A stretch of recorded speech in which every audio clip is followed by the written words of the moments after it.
Can anyone become good at sales? No.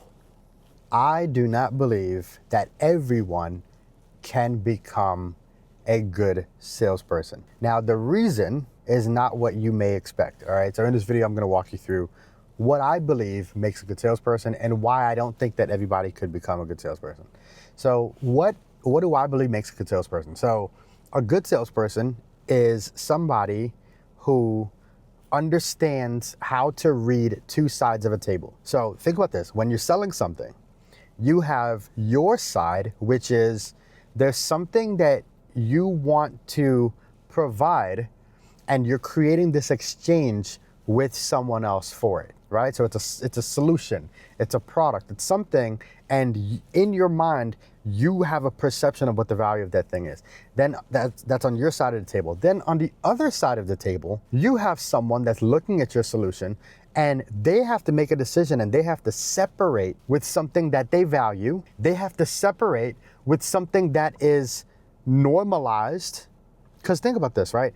Currency is a normalized tender that, like, if you take $100 bill somewhere, it's worth $100 to this person and it's worth $100 to that person. It's worth $100 to anyone. $100 is worth $100. But again, that's what they're separating with. They're separating with something that is normalized. Now on back to our end of the table, the salesperson's end of the table, you have something that has a variable perception of value. An example would be, I have this phone, right? Don't start with me in the comments, okay? But I love Android. I'm an Android fan, right? This is the Z Fold 7, right? This value-wise to me is huge.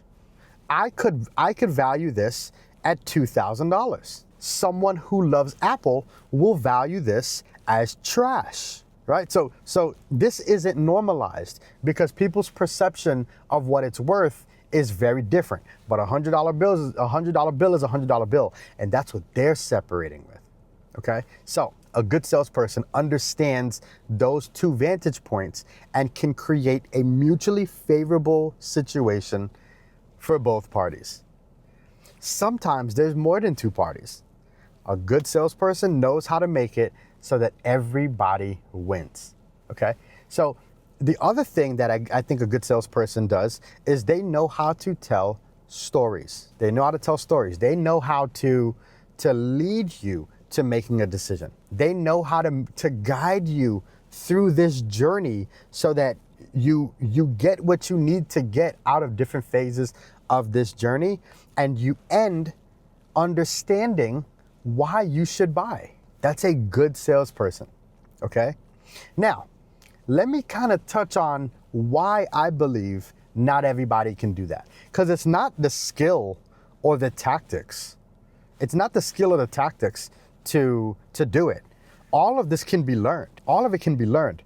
You could learn the tactics. You could learn the strategies. You can learn the scripts to do all of this stuff and still be a bad salesperson. And again, this is my belief.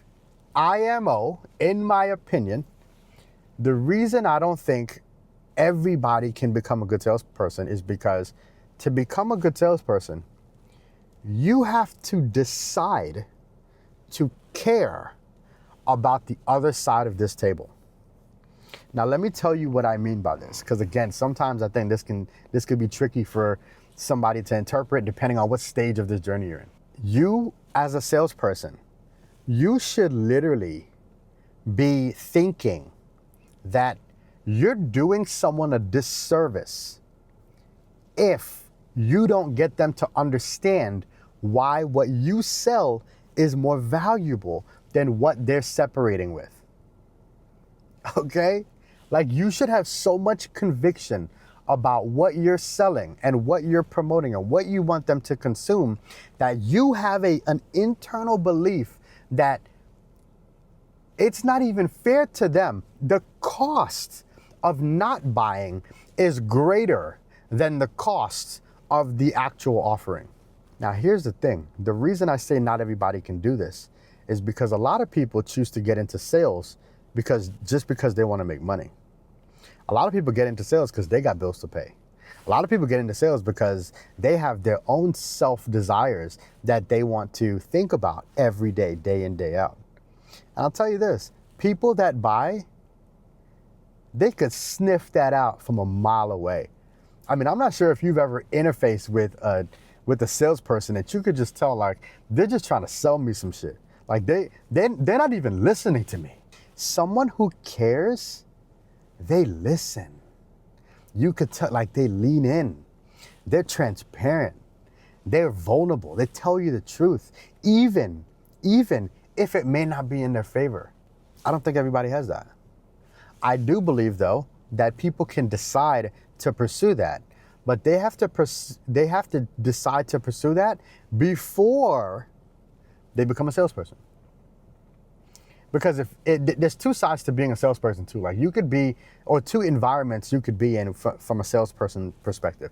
One that is managed and one that is self-managed. So entrepreneurs, they have to self-manage their environment.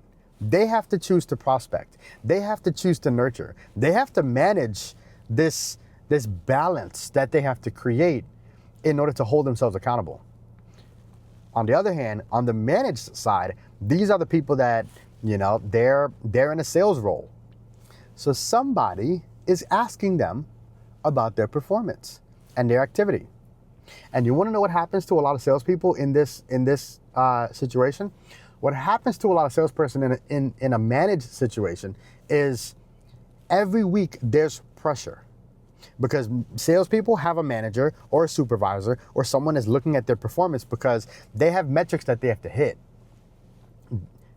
Every week, imagine you're a salesperson and you're like, oh my gosh, this person is gonna ask me what opportunities I have this week, or what am I thinking about closing, or what's going on with this, what's going on with that. All of this is going on in that salesperson's head if they're a little bit behind. You think that these salespeople have time to care?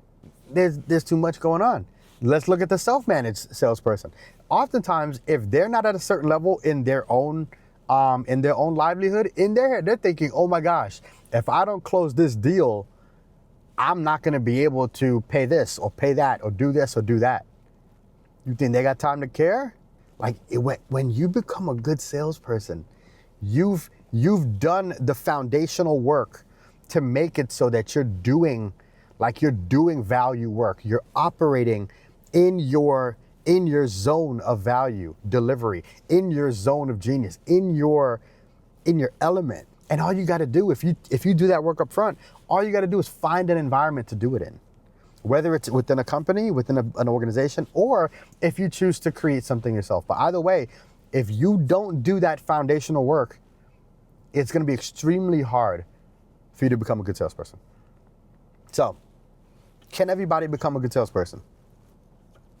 No.